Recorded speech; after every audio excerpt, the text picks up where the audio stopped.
What's the best case of instant karma you've ever witnessed? The company I work for requires you to pass a series of tests to be considered for employment. First test is general knowledge, just to drop out people who aren't that bright. I took my tests with 30 other people that day and 20 of them failed this test. 10 left. Second test was general knowledge part 2 and a further 7 people failed the test, leaving just 3 people left. The tests take a total of 8 hours and there are breaks in between.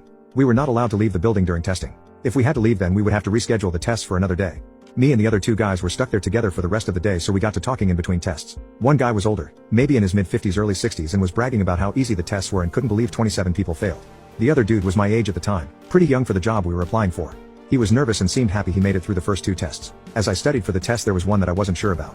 I knew I would have a hard time with that one, and when they put out the docket for tests I saw the hard one would be the last one on the list. My plan was to pass 4 of the tests and reschedule the 5th to give me more time to study.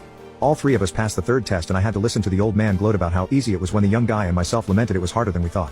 The young man said he knew all the math parts but the theory and hardware parts would be the most difficult for him. I said the math would be hard for me, but I was